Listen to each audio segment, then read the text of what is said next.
This PowerPoint is for AER 210, Flight Dynamics, Chapter 6, Maneuvering Flight. There are really only four fundamental flight maneuvers that you do throughout your flight phases: straight and level flight, climbs, descents, and turns.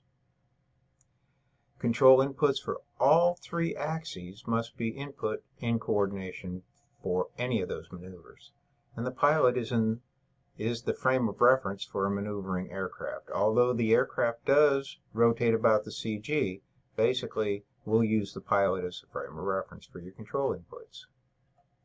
Straight and level flight, primary inputs are pitch and power. VFR scans should include the horizon and the wingtips, and you use the horizon for your visual reference for level flight. The instrument should be used as a cross-reference for your scan. There is a difference between straight and level flight, although we pilots normally will use both of those terms together. You'll hear, hey, keep it straight and level. Straight flight is, again, keeping it on heading. So you use your ground reference. A lot of times you can use a reference in the distance to fly directly towards to keep it on heading. And then you use your compass as a background. The level flight is keeping it at the right attitude to keep it at the right altitude. So your visual pitch will be your reference. Usually use your horizon, and a lot of times you can use the top of your dash in the airplane and match it with the horizon. Backup for that will be your altimeter, your VSI, your vertical speed indicator, and then your airspeed indicator. Straight and level common errors is using the wrong reference points, overusing your instruments in VFR, that's when your scan breaks down, misusing reference point, chasing instruments, fixation, again your scan breaks down, loss of situational awareness, over-controlling. New pilots have a tendency to fist grip, white knuckles. Feel the aircraft. Be sensitive to sensory inputs, all your sensory inputs. Listen to the airplane, see the airplane, and respond appropriately. Timely and accurate corrections will keep your flight smooth. To make a correct turn, the pilot must maintain altitude, airspeed, and heading control. The control sequence is: put in your bank with your aileron input, add pitch and power. Neutralizing controls after the turn is established. Input opposite aileron to level the aircraft back to the level position. Neutralize controls and establish your level flight, and then reduce the pitch and power inputs that you put in when you went into the turn. The reason you add your power and pitch a little bit is because you lose part of the lift vector. The lift vector is tilted towards the center of the turn, and the horizontal component provides the centripetal force pulling the aircraft towards the center of the turn. Opposite of that would be the centrifugal force, which comes from inertia. The airplane wants to go straight, and that's Newton's first law. Weight will be still straight down towards the center of the earth. That doesn't change. And the vertical component of your lift vector will be opposite of the weight. And so you've got to add a little bit of pitch and power, because you're going to lose part of that vertical component, as you see in the drawing on the bottom right-hand side. Three types of turns: shallow turns, 20 degrees or less; medium turns, 20 to 45 degrees; and steep turns, 45 or more. The steeper the turn, the more power and pitch that you have to put in, but you've got to be careful. Normally, a general aviation aircraft max will be 60 degrees angle of bank, and anytime you turn, the stall speed is going to be increased because of the asymmetric lift on the upper and the lower wings in the turn. Back pressure is the typical control input to increase your angle of attack. Add your back pressure to counter your loss of lift and maintain airspeed.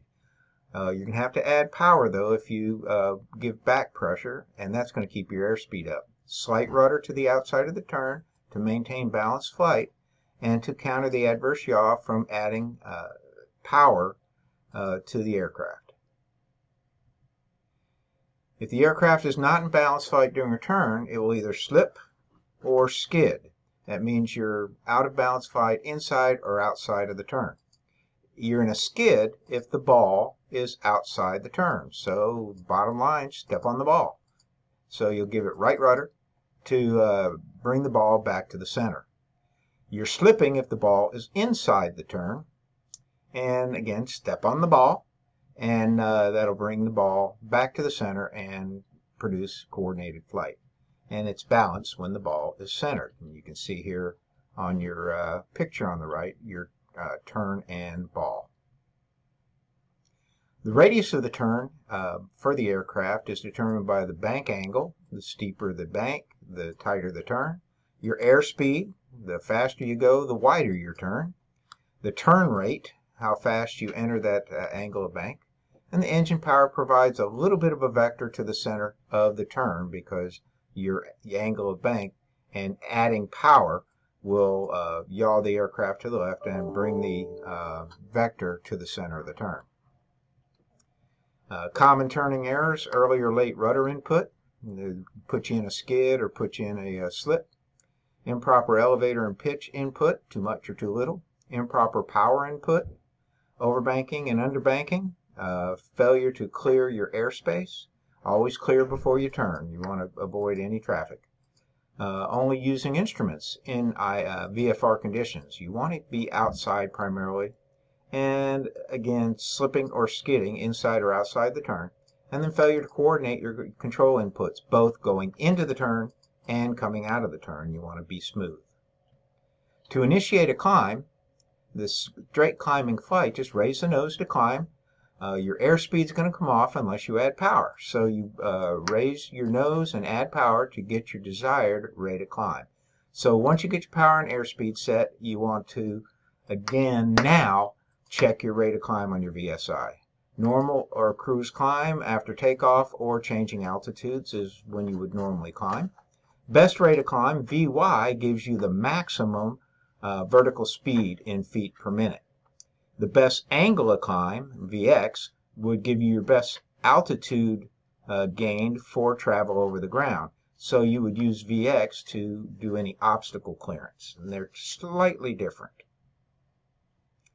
The intersection of the VX and the VY curves gives you the place where the aircraft is unable to climb anymore, the altitude that it can't climb anymore. It's generally higher than the service ceiling, so the manufacturer will set the service ceiling below the intersection of VX and VY, and this is where the absolute ceiling for the aircraft is. You get up to the absolute ceiling, no matter what you're going to do, you're not going to climb anymore. So you monitor your engine performance in a climb because you're asking for maximum power, generally, out of the engine. Whenever you add power for the climb, the aircraft is going to yaw to the left due to the P factor. Also, it's going to want to roll opposite direction of your prop when you add power. So you want to add power gently so you don't induce a roll in the opposite direction of your propeller turning. These effects should be countered by a little bit of rudder input and a little bit of counter aileron to control the roll. To establish a climb in a turn, if you have to climb and turn at the same time, you have to consider loss of lift when you pull back on the pitch, your bank angle, flight control coordination, because now you're doing two things at the same time, shallower the climb angle, so you want to bring the climb angle out a little bit, reduce airspeed in a climb towards your stall speed, because you know when you turn and load up the aircraft, the stall speed comes down. The stall speed is increased by your angle of bank and by loading the aircraft. Stall in a climb may induce a spin. So if you're doing a climbing turn, you want to be careful not to keep it in balance flight so that you don't stall the airplane and induce a spin. Common errors for climbing turns: chasing the airspeed. You want to make sure you nail your airspeed and your rate of climb. Excessive climb angle. Remember, you don't want to lose your airspeed and stall the aircraft. Rudder inputs. You want to have balanced flight. Yaw due to inadequate right rudder. Again, that speaks to your balanced flight. Fixation. Breaking down your scan as you're turning, and coordination with the flight control inputs both into the turn and coming out of the turn. Unbalanced turns, not keeping pitch and roll angles constant. Once you get your aircraft in equilibrium, you want to keep it there. Exceeding the climb capability of the aircraft and leveling off too aggressively, causing a negative G. You don't want to come over the top. Most general aviation aircraft are not built for negative Gs. They may take 3 to 4 positive Gs, but not negative Gs. When you're descending, generally with phase of flight you're going to descend is coming out of cruise and towards your final descent for landing. So it's a power on or power off decrease in altitude, and the descent is controlled by the angle of attack and your power setting. You want to pull your power back and lower your nose. All control inputs should be smooth and coordinated, and you also need to take into consideration the capabilities of your engine. You can induce carb icing in the engine even at 70 to 80 degrees Fahrenheit. So you want to make sure that you take the engine capabilities into account. When you descend, the weight vector is the primary force for the descent, and the lift vector will be tilted forward, adding a forward thrust component. So you're going to accelerate. Even with the power back, you're generally going to accelerate. So you want to find that sweet spot where you're not accelerating, but you are descending. How far do you want to go? How fast is your rate of descent? So you really have to plan your descent when you're coming from a cruise altitude towards your destination. The lift to drag ratio is the ratio of the lift generated by the wing against the drag of the aircraft. The higher the LD ratio, or lift to drag ratio, the greater the glide range. This is also determined by the aspect ratio of the wings. We saw that earlier in the course. The lift to drag max will give your max glide range. So if you lose your engines, you want to find the airspeed that you have L over D max. The aircraft design will determine the best airspeed and angle of attack for your L over D max. In a 172, you're right around 75, 76 knots for your L over D max.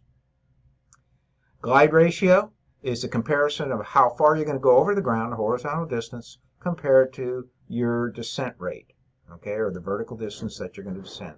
The glide ratio will be affected by the lift, drag, weight, and thrust, and your highest glide ratio will occur at L over D max. Normally, a few knots slower than your max glide range is your minimum descent rate.